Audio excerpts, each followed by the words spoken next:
আল্লাহু ওয়ালিউল্লাযীনা আমানু ইউখরিজুহুম মিনাজ যুলুমাতি ইলান নূর।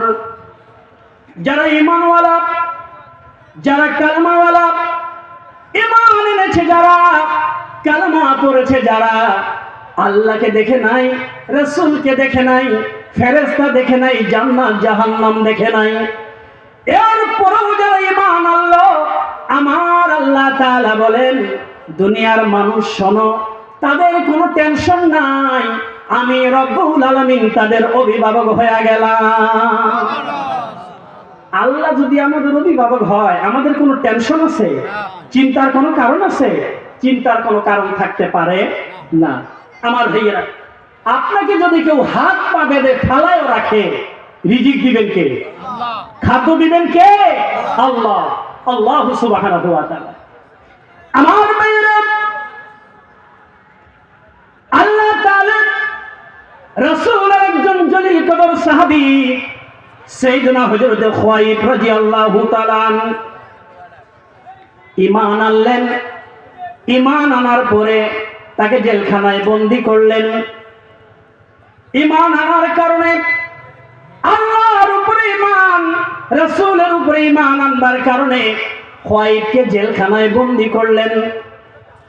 আমার ভাইয়েরা, দুনিয়ার জেলখানার মধ্যে রাখলে সময় মতো অন্তত খানা দানা পৌঁছে, ঠিক কিনা?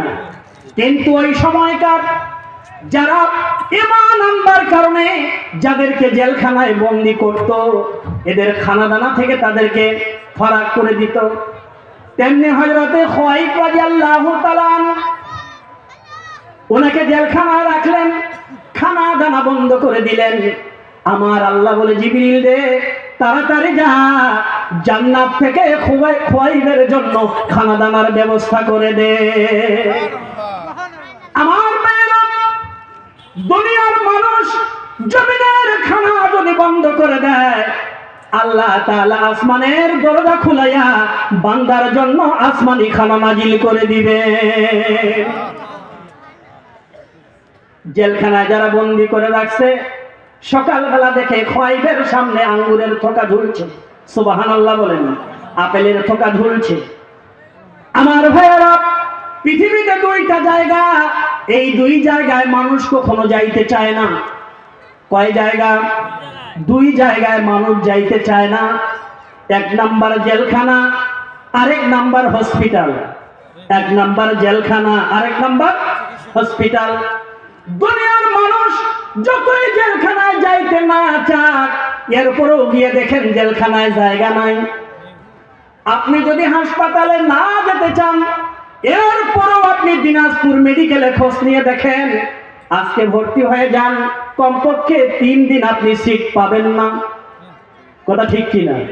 আমার ভাইয়েরা, মানুষ যদিও যাইতে চায় না, এরপরও মানুষের সমাগম সেখানে কম হয় না।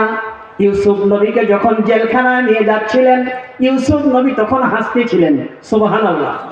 আমার ভাইয়েরা, লোকজন জিজ্ঞাসা করছে, আল্লাহর নবী আপনি কেন হাসতেছেন, কারণটা কি? জেলখানায় গেলে তো মানুষ হাসে না। বলে, আমি হাসতেছি এই কারণে, এই কয়দিন আমি দুনিয়ার ফিতনা থেকে বাঁচতে পারবো। বলেন সুবহানাল্লাহ।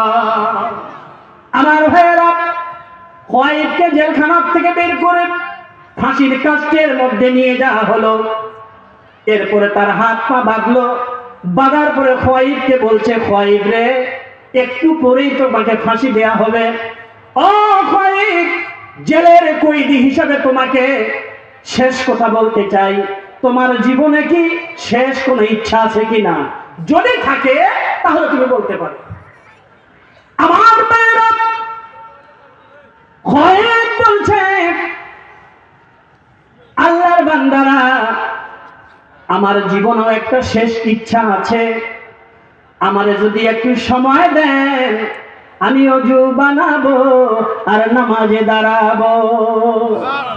আমি আমার বাবার সাথে দেখা করতে চাই না, আমার স্ত্রী আছে দেখা করতে চাই না, আমার সন্তান আছে দেখা করতে চাই না। আমাকে যদি জেলখানা থেকে ছাড়া হয়, ফাঁসির আগ দিয়া যদি বলে, আমি তো এই কথাই বলতাম। আমি একটু সন্তানের সাথে দেখা করব, আমি আমার বাবার সাথে দেখা করব। আমার ভাইয়েরা খোয়াইব বলতেছে কারোর সাথে দেখা করব না, আমাকে একটু সময় দাও, অজু বানাবো আর নামাজে দাঁড়াবো। আমার ভাইয়েরা ছেড়ে দেয়া হলো, অজু বানালেন, নামাজে দাঁড়াইলেন।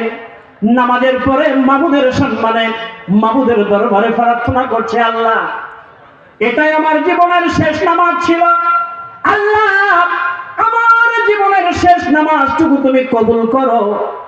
আর এই আমার কপাল, এই মস্তকার তোমার কুদরতের কদমে যাবে না।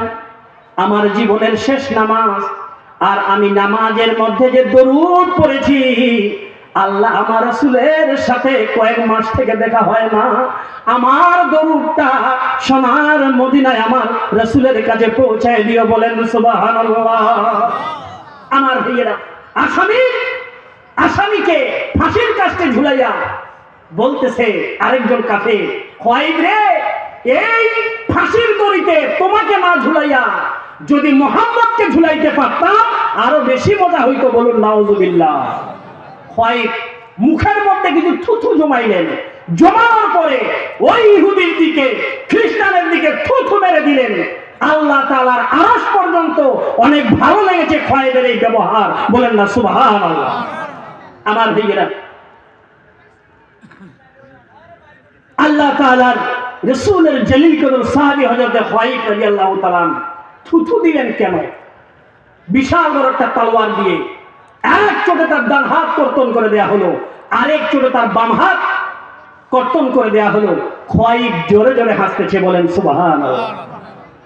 আমার ভাইয়েরা, খোয়াইব কেমন হচ্ছে? খোয়াইবেরা, তোমার অঙ্গ হানি করে দিলাম, তোমার হাত কেটে দিলাম, তোমার দোনো হাত কেটে দিলাম, তুমি হাসতেছো কেন? কারণটা কি? খোয়াইব বলে, আমি হাসতেছি কারণ হলো তোমরা যখন তলোয়ার দিয়ে আমার উপর আঘাত করেছো, খোদার কসম করে আমি দেখতেছি রব্বুল আলামিন জান্নাতের নিয়ামতগুলি আমার চোখের সামনে তুলে ধরেছে, বলেন সুবহানাল্লাহ। লা ইলাহা ইল্লাল্লাহ, লা ইলাহা ইল্লাল্লাহ, লা ইলাহা ইল্লাল্লাহ।